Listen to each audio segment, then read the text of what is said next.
నమస్తే, welcome to ATV. Telangana రాష్ట్రంలో గత నెల రోజుల క్రితం జరిగినటువంటి ఒక ఇష్యూ అది చాలా తెలంగాణ రాష్ట్రం మొత్తం కూడా పెద్ద సంచలనంగా మారింది. అదే మైక్రో ఫైనాన్స్ దాదాపుగా 1000 కోట్ల పైనే స్కామ్ జరిగిన ఇష్యూ. సో ఆ ఇష్యూలో మనం ఎవరెవరు ఉన్నారో మనందరికీ తెలుసు. రమావత్ మధు కావచ్చు, అదేవిధంగా మంగిలి కావచ్చు, ఇంకా చాలామంది పేర్లు వినిపించాయి. సో ఆ ఇష్యూ ఇప్పుడు తెలంగాణ రాష్ట్రంలో కనుమరుగైపోయిందా? ఎందుకంటే దాదాపు 1000 కోట్ల వరకు స్కామ్ జరిగినటువంటి ఇష్యూ, అంత పెద్ద ఇష్యూ ఇక్కడ ప్రభుత్వం పట్టించుకోలేదు, పోలీస్ డిపార్ట్మెంట్ పెద్దగా దాని మీద ఫోకస్ చేయలేదు. ఫోకస్ చేసిన వాళ్ళు ఎవరే అంటే ఆర్జేకి సంబంధించినటువంటి ఆర్జే ఎవరైతే శేఖర్ భాషా గారు ఉన్నారో ఆయన, తర్వాత అడ్వకేట్ సుబ్బు గారు కావచ్చు, ఇంకా చాలామంది కొంతమంది ఇష్యూ మీద మాట్లాడారు. అదేవిధంగా మన సంపద నాయక్ కూడా దీని మీద చాలాసేపు మాట్లాడారు. కానీ మాట్లాడిన తర్వాత ఏమైంది, ఆ ఇష్యూ ఏమైంది? ఈలోపు కొత్తగా ఒక న్యూస్ ఒకటి వచ్చింది. అదే బండి భగీరథ్ ఫోక్సో కేసు సంబంధించినటువంటి ఒక ఇష్యూ రావడంతో ఇది డైల్యూట్ అయిపోయింది. మరి దానికి సంబంధించినటువంటి 1000 కోట్లకు సంబంధించినటువంటి ఇష్యూ ఏది తెలంగాణ రాష్ట్రంలో? మరి ఆ ఇష్యూ గురించి ఎవరు మాట్లాడుతున్నారు? మరి ప్రభుత్వం ఏం చేసింది దాని మీద? మరి బాధితులందరూ చనిపోయారు, దాదాపు 9 మంది చనిపోయినటువంటి బాధితులకి ఏం న్యాయం జరుగుతుంది? మరి ఆ 1000 కోట్లు ఎక్కడ రికవరీ చేశారు? దాని కేసు ఏం చేశారు? ఎంతవరకు వెళ్ళింది? పోలీస్ డిపార్ట్మెంట్ ఏం చేస్తుంది? ఇవన్నీ కూడా ఎవరికి సంబంధం లేకుండా దాని అందరూ కూడా మర్చిపోయినటువంటి పరిస్థితి. సో మరి దానికి సంబంధించి ఏం జరుగుతుంది అనేది ఇప్పుడు మనతో పాటు శేఖర్ భాషా గారు ఉన్నారు. శేఖర్ భాషా గారిని అడుగుదాం. మరి నిజంగానే ఆ కేసు పోలీసులు వదిలేశారా, లేదా ప్రభుత్వం పట్టించుకోవట్లేదా? ఇప్పుడు అందరూ కూడా ఖాముష్ అయిపోయారా? ఎందుకంటే బండి భగీరథకి సంబంధించినటువంటి ఇష్యూ వచ్చింది కాబట్టి అది డైల్యూట్ అయిపోయిందా ఏంటనేది ఆయన మాటలు తెలుసుకున్నాం. సార్ నమస్కారం. సార్, నిజంగా మరి ఈరోజు తెలంగాణ రాష్ట్రంలో మీరే దాని మీద ప్రత్యక్ష సాక్షి. మీరు వెళ్ళారు, బాధితుల దగ్గరికి వెళ్ళారు, పరామర్శించారు, పలికరించి వచ్చారు, ఏం జరిగిందో తెలుసుకున్నారు. సో మరి ఆ కేసు ఏమైంది? అంటే మైక్రో ఫైనాన్స్ సంబంధించినటువంటి 1000 కోట్లు ఇంకెక్కువ మొత్తానికి కదా కేసు ఏమైంది? మంగిలికి సంబంధించినటువంటి కేసు ఏమైపోయింది? ఈ బండి భగీరథ కేసు రావడంతో దాన్ని డైల్యూట్ చేసేసారు. సో ఏంటి దాని గురించి ఏం మాట్లాడాలి? అంటే మనలో ఏంటంటే ఇన్స్టంట్ జస్టిస్ కావాలి. అక్కడ ఇష్యూ కనబడదంటే ఇప్పుడు వాడిని వేసి ఉడిదీసేసి ఏదో ఒకటి చేసేస్తే కానీ మనకి తృప్తిగా ఉండదు. కానీ ఇక్కడ ఏంటంటే పోలీసుల అలక్ష్యం, గవర్నమెంట్ అలక్ష్యంగా గట్టిగా కనబడుతుంది. ఇది ఎస్పెషల్లీ మంగిలి విషయంలో.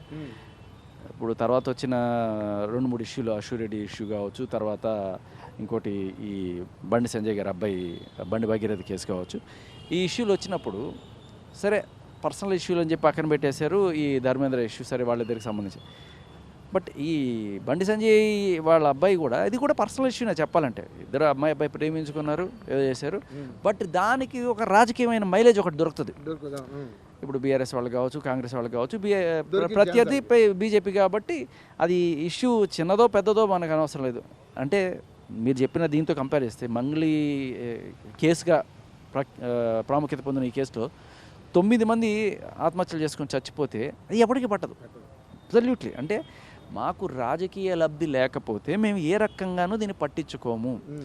ఇప్పుడు అదే ఈ ధర్మేంద్ర అశ్వరెడ్డి ఇష్యూ ఉండి ఎవడన్నా మాట్లాడా? ఏ రాజకీయ నాయకుడు మాట్లాడలేదు. సో అగైన్ వీళ్ళకి పర్సనల్ ఇష్యూ అయినంత మాత్రాన మాట్లాడాల్సిన ఇదేం లేదు. ఇప్పుడు ఇక్కడ కూడా ఒక అమ్మాయికి అన్యాయం జరిగిందో, అబ్బాయికి జరిగిందో ఏదో ఒకటి మాట్లాడచ్చుగా తీసుకొని, ఎవరికైనా ఏమైనా పట్టిందా? పట్టదు. కానీ ఇక్కడ మాట్లాడితే ఆయన రాజకీయ భవిష్యత్తుకి దెబ్బ కొట్టచ్చు అనుకోవడం కావచ్చు. సరే ఏదన్నా ఉన్నా కూడా రాజకీయాలు చేసుకోవచ్చు, తప్పులేదు. కానీ జనాలు అందరూ చూస్తున్నారు కదా, సిగ్గులేదా మీకు అనుకుంటారు. ఎందుకంటే 9 మంది చచ్చిపోయారయ్యా. వీళ్ళేదో ప్రేమ వ్యవహారం, వాళ్ళు మందు పార్టీలకి వెళ్ళారు, అక్కడక్కడ టూర్లు తిరిగారు, వాళ్ళందరికీ వాళ్ళు ఏదో చేసుకున్నారు. ఇది ఇప్పుడు ఏదో పెళ్లి చేసుకోమంటే పెళ్లి చేసుకుని అన్నాడు, అది తీసుకొచ్చి ఇప్పుడు రేప్ కేసులు పెట్టి ఇదంతా హడావిడి చేస్తున్నారు. సరే, కానీ వీళ్ళ చిత్తశుద్ధిని జనాలు ప్రశ్నిస్తున్నారు ఇప్పుడు. ఎందుకంటే మనుషులు చచ్చిపోయినా, కుటుంబాలు రోడ్డు మీద పడినా మీకు అవసరం లేదు. ఏదో ఒక చిల్లర ప్రేమ పంచాయతీ, దాన్ని తీసుకొచ్చి పెద్ద హడావిడి చేసి పోక్సోలు గీక్సో అని చెప్పి భయపెట్టేసి ఏదో వాడికి 20 ఏళ్ళు పడుతుందా, 40 ఏళ్ళు పడుతుందా, ఉరిశిక్ష పడిపోద్దా, వాడికి ఉరిశిక్ష పడదో ఇంకొకడు ఉరి వేసుకొని చచ్చిపోతే ఎవరు రెస్పాన్సిబిలిటీ? మీరు ఎవరు శిక్ష లేక వాళ్ళు పాపం వాళ్ళు ఊరేసుకొని చచ్చిపోతున్నారు. వాళ్ళు మనకు సంబంధమే లేదు. బిందాస్. మనకి ఏం లాభం? పాంప్లెట్లు కొట్టిస్తారు, మెట్రో స్టేషన్ దగ్గర పంచుతారు, అన్నీ చేస్తారు. మంచిదే, చేయండి. కానీ ఆ చిన్న ఇష్యూకే మీరు ఇంత చేస్తే ఇంత పెద్ద ఇష్యూకి మీరు ఇంకెంత చేసి ఉండాల్సింది? సో దీనికి జనాలకు వచ్చే డౌట్ ఏంటంటే, ఒకటి, ఇది మనకి పనికి రాదు, రాజకీయ లబ్ధి లేదు. 2, వీళ్ళే ఎవరన్నా సరే దాంట్లో డబ్బులు పెట్టి ఉన్నారు. ఆ పార్టీ ఈ పార్టీ లేదు, ఏ పార్టీ కూడా మాట్లాడట్లేదు. ఐ మీన్ పార్టీలో ఉన్న మెయిన్ తలకాయలు ఎవరు కూడా మాట్లాడట్లేదు. అంటే ఏమనిపిస్తుంది అంటే దొంగలు ఊళ్ళు పంచుకున్నట్టుగా వీళ్ళందరూ కూడా దీంట్లో ఉన్నారా? ఆ పార్టీ ఈ పార్టీ లేదు. ఎందుకంటే ప్రభుత్వం కూడా పెద్ద ఇప్పుడు అది జరిగిన 4 రోజులకే ఈ బండి భగీరథ ఇష్యూ ఇమీడియట్గా సిట్ వేశారు మన సీఎం రేవంత్ రెడ్డి గారు. అరే 9 మంది చచ్చిపోయారయ్యా, మనం ఎంత నెత్తి నోరు కొట్టుకున్నాం ఇదే మీ ఛానల్లో నేను వచ్చి కూర్చొని. ఎందుకు సార్ ఎందుకు చేయరు సార్, ఒక విచారణ వేయండి సార్, ఒక సిట్ లాంటిది వేయండి సార్ అని చెప్తే అసలు మనకి ఛానలే లేనట్టుగా, ఎవడు దీని గురించి మాట్లాడినట్టుగా అసలు మనకి ఏం వినబడలేదు. దీనికి తోడు సజ్జనార్ గారు వీడి దగ్గర కూర్చొని ఫోటోలు ఇస్తారు. అంటే ఆవిడ చేసిందా లేదా అనేది వస్తున్న వాటిలో విచారించండి, తెలుసండి. కానీ ఒక సిట్ వేయడానికి మీకేంటి ప్రాబ్లం? వీళ్ళు సిట్ ఇట్లా స్లీప్ వేసారు ఈ విషయంలో, మొత్తం ఏ మాత్రం ఇది లేదు. సో మనం మొత్తుకున్నాం. నాకు 7 మంది చనిపోయిన తర్వాత అప్పటికే కొంచెం బాధేస్తుంది ఎక్కడెక్కడో. బట్ అప్పటికి నాకు తెలియనివి చాలా జరిగినాయి. బట్ తెలుసుకొని ఇదంతా ఎప్పుడైతే సుబ్బు గారు ఈ విషయం చెప్పారో నేను ఇమ్మీడియట్గా ఆయనతో పాటు వెళ్ళడం చూశాను. అంటే ఇంకొకళ్ళు జరిగితే ఆ రోజు 9వ అతను అనుకుంటా రమేష్ నాయక్ అనే అతను ఈ మంగళి స్కామ్గా పేరు పొందిన ఈ ఇష్యూలో 45 లక్షలు ఎంతో పెట్టుబడి పెట్టి చనిపోతే, సరే చనిపోయిన వాళ్ళు చనిపోతారు, కానీ వాళ్ళు బతుకున్న వాళ్ళ పరిస్థితి ఏంటి? 7 ఏళ్ల బాబు, చిన్న కొడుకు, వాడికి తల్లి లేదు, తండ్రి లేదు, అనాథ అయిపోయాడు. అందరూ అక్కడ ఉండేవాళ్ళు, అన్నా రేవంత్ అన్నా నీకు ఓట్లు వేసినామన్నా, నువ్వు ఫ్రీ బస్సులు ఇస్తే ఎందుకన్నా, మా జీవితాలని రోడ్లు పడ్డాయన్నా చూడన్నా అంటే ఆలకించిందే లేదు. అటువంటిది దీనికి సిట్, ఇమ్మీడియట్గా సిట్ వేసేయండి, వెంటనే సెక్షన్లు మారిపోతాయి, లోపల పట్టేస్తారు, పోక్సోలు బెయిల్ వస్తుందా రాదా, అసలు దీని గురించి పెద్ద పెద్ద లాయర్లు చంద్రమండలం నుంచి కూడా లాయర్లు నుంచేస్తారు వీళ్ళు కావాలంటే. కానీ ఇక్కడ చనిపోయిన వాడికి పేదవాడు కదా, అంతే. అంటే పేదోళ్ళు కూడా కాదు చెప్పాలండి. నాకు షాక్ అది. ఒక్కొక్కళ్ళు 5 కోట్లు 4 కోట్లు 50 లక్షలు ఇలా పెడుతుంటే మనం వాళ్ళని పేదవాళ్ళు అనడానికి కూడా లేదు నిజం చెప్పాలంటే. తరగతిగా వేసుకోవచ్చు. కానీ చెప్పాలంటే వీళ్ళకి ఇంత డబ్బులు ఎక్కడి నుంచి వస్తున్నాయంటే బేసికలీ బంజారా వాళ్ళు కాబట్టి వాళ్ళకి కొంత ల్యాండ్స్ అవన్నీ కూడా ప్రభుత్వాలు ఇవ్వడం, ఆ ల్యాండ్స్ని కుదవబెట్టడం. నిజానికి వాళ్ళు చెప్పాలంటే అన్ని తెలివితేటలు కూడా లేవు.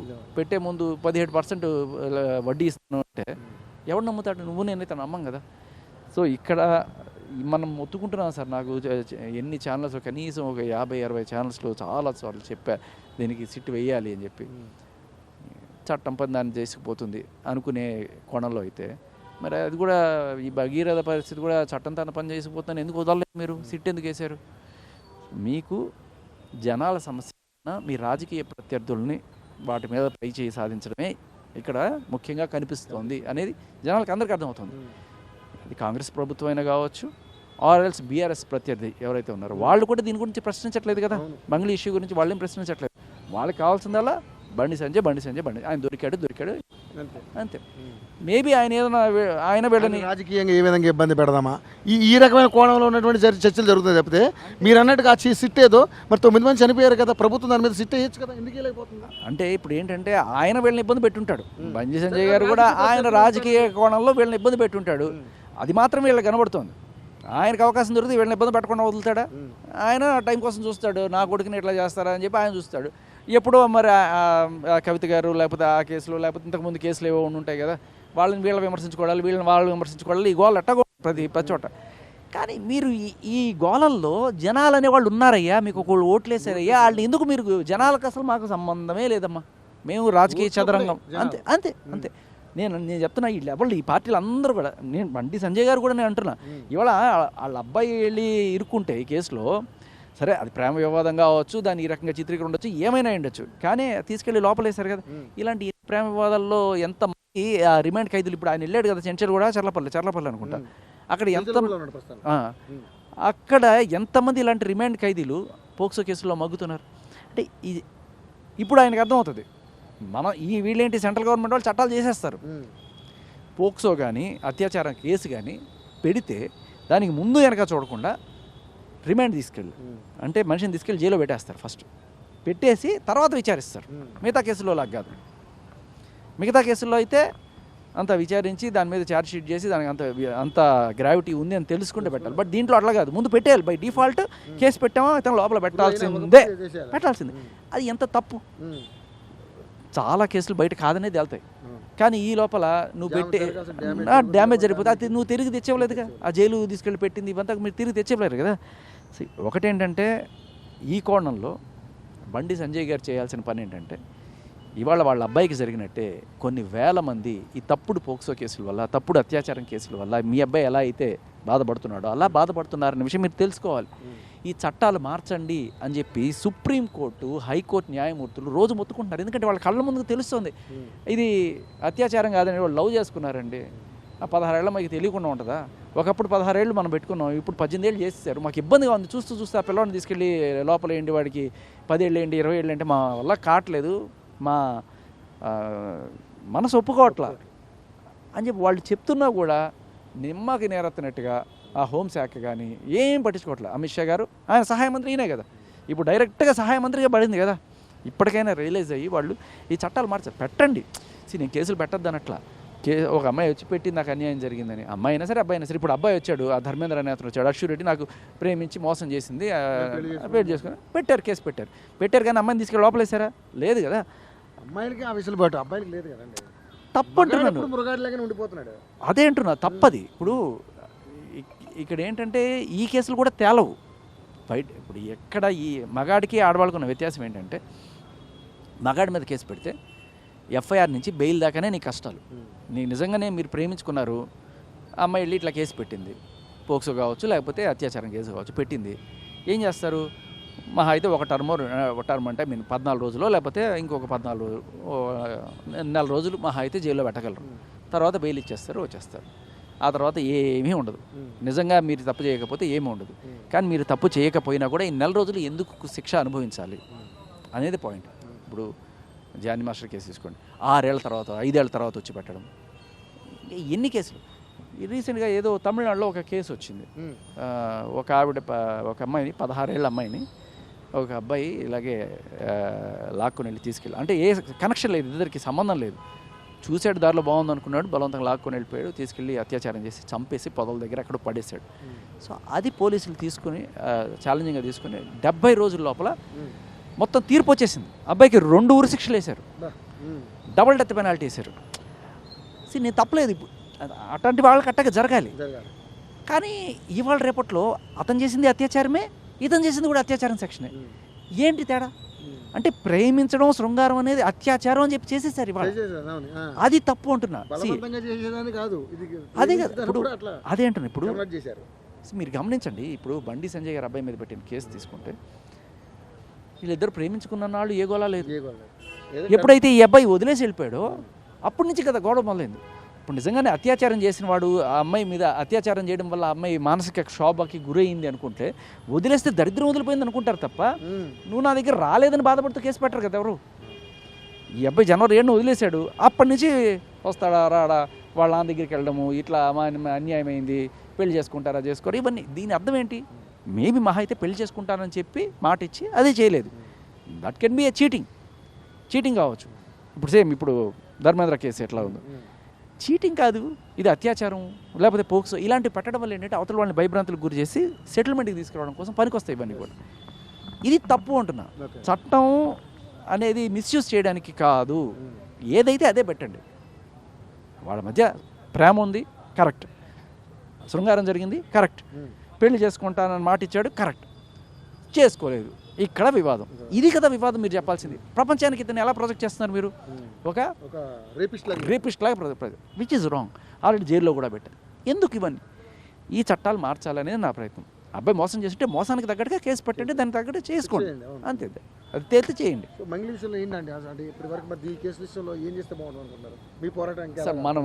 సార్ మనం ఇంకా నిరాహార దీక్షలకి ఇట్లాంటి వాటికి కూర్చోవాలి తప్ప వాళ్ళకి అంటే మనుషులు చచ్చిపోతున్నా వాళ్ళకి ఏమీ లేదు అన్నప్పుడు ఇంకా ఏం చేయాలి వాళ్ళు? మీకు అదే చెప్పబోతున్నా, ఇందాక మర్చిపోయా. రమేష్ నాయక్ చనిపోయినప్పుడు వీళ్ళందరూ ఆ ఊళ్ళో తాండాలో ఉండే వాళ్ళందరూ కూడా రోడ్డు మీదకి వచ్చేసారు. వచ్చేసి మీకేం పట్టదా, మనుషులు చచ్చిపోతున్నారు ఎందుకని చెప్పి రోడ్డు మీద రాస్తారోకో చేశారు. పెద్దపల్లి అనుకుంటా ఊరి పేరు, పెద్దపల్లి. అక్కడ కూర్చుని దేవరకొండ దగ్గర చేస్తే జుట్టు పట్టుకొని లాకెళ్ళి ఆడాలని కొట్టి అవతల పడేశారు పోలీసు వాళ్ళు. అంటే ధర్నాలు చెయ్యి, ఏమైంది, నువ్వు చచ్చిపోమ్మా, మాకు అవసరం లేదు, నువ్వు మనిషే కాదు, నీకు డబ్బు ఉందా, పలుకుబడి ఉందా, నీకు రాజకీయంగా ఏమైనా ఉందా, అప్పుడు మేము మీ గురించి మాట్లాడతాం.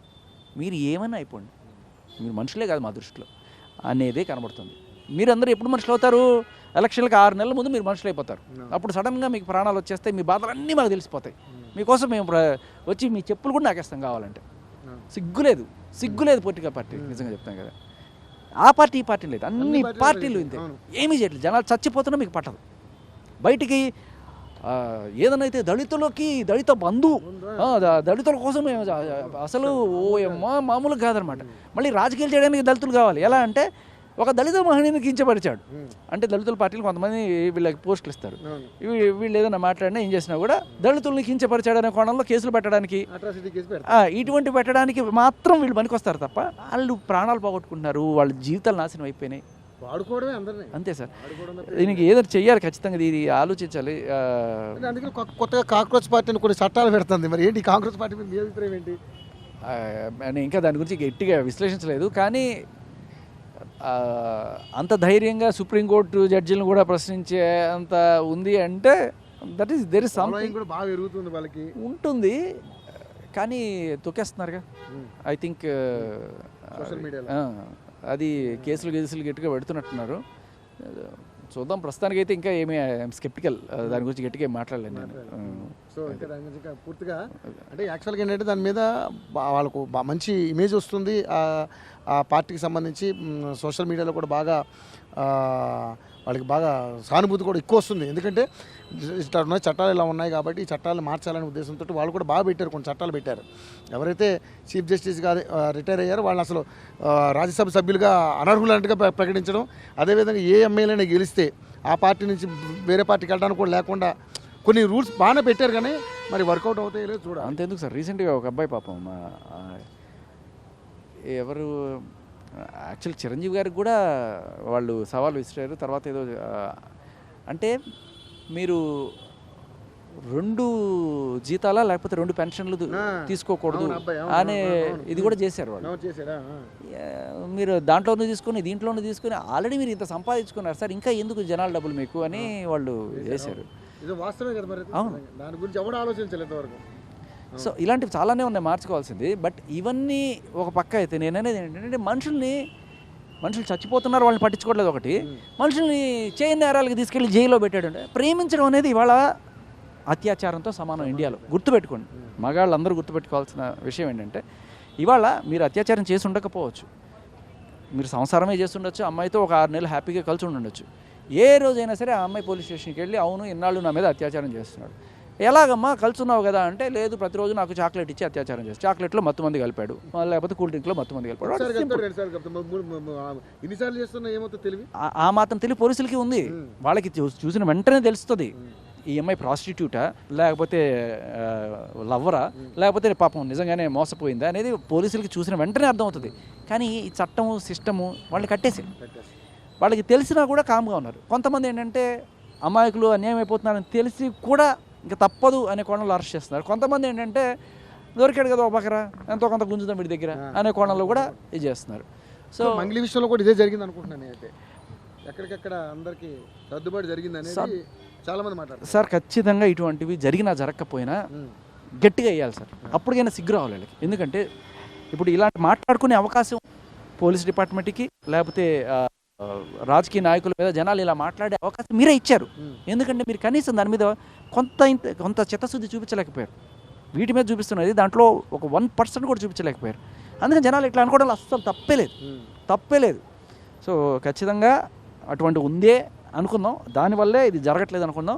ఈ నాయకులకి అట్లీస్ట్ మీరు వాళ్ళు ఓట్లు ఆడడానికి వచ్చినప్పుడైనా బుద్ధి చెప్పాలి. ఆ పార్టీ ఈ పార్టీ అని కాదు, అట్లీస్ట్ ఇప్పుడు ఎవరైనా సరే ఈ సమస్య గురించి వచ్చే పార్టీకి మా సపోర్ట్ ఉంటుందనే బంజారా నాయకులు వాళ్ళు ఎవరైనా సరే వచ్చి గట్టిగా ప్రకటించడం అలాంటివి ఏమైనా చేయాలి. సో మీరైతే పోరాటం ప్రస్తుతానికి అంటే మీడియాల వరకే మనం చెప్పగలుగుతున్నాం. బట్ లిటరల్లీ అక్కడికి వెళ్ళి తాండాల్లోకి వెళ్ళి మనం నిజంగా చేయాలి. ఏదైనా ఒక దీక్ష లాంటిది ఏదైనా చేస్తే బాగుంటుంది. చూద్దాం ఏమన్నా చేయగలమేమో. నేను సుబ్బు గారితో ఇంకా చాలామంది లాయర్లు ఉన్నారు. సుబ్బు గారితో పాటు కొంతమంది నేను మనం చూశాను ఆయన దగ్గర 167 కోట్ల ఫ్రాడ్ అట వీళ్ళ వాళ్ళే. ఆ బాలాజీ నాయకు రమానాయకు అది. Thank you so much. So Mangli case ఇష్యూలో మీరు అవసరమైతే నిరాహార దీక్ష కూడా కూర్చుంటా అంటున్నారు, అది చేయాల్సి వస్తుంది. చూశారు కదండి, అంటే ఒక కేసు చూసేసరికి ఒక కేసు డైల్యూట్ అయిపోతా ఉంది. ఇది చాలా పెద్ద ఇష్యూ. 9 మంది చనిపోయారంటే వాళ్ళ ప్రాణాలు కలిసి విలువ లేదు, కనీసం ప్రాణానికన్నా విలువ లేకుండా పోయింది. సో ఆ 9 మంది ప్రాణాలు ఈరోజు ఘోషిస్తూ ఉంటాయి. మరి ఇన్ని కోట్లు స్కామ్ జరిగినప్పుడు ప్రభుత్వం కానీ పోలీస్ వ్యవస్థ కానీ నిమ్మక నీరుతట్టుగా వ్యవహరించడం అనేది కరెక్ట్ కాదు. ఈ చట్టాలని కొంచెం సరళీకృతం చేసి దాని మీద కూడా ఒక సిట్ వేసి దాని మీద పూర్తి స్థాయిలో దర్యాప్తు జరిపించాలనేది ఆర్జే శేఖర్ భాష గారు చెప్తా ఉన్నారు. సో అవసరమైతే మేము ఇంకా మళ్ళీ ఆ పల్లె తండాలకి వెళ్తాం, వాళ్ళందరూ ఒకసారి మళ్ళీ పలకరించి వస్తాము, ఏం జరిగింది ఇంకా పూర్తిగా అధ్యయనం చేస్తామని చెప్పేసి మాట్లాడుతాను. చూద్దాం ఏం జరగబోతుందో. Vote studio.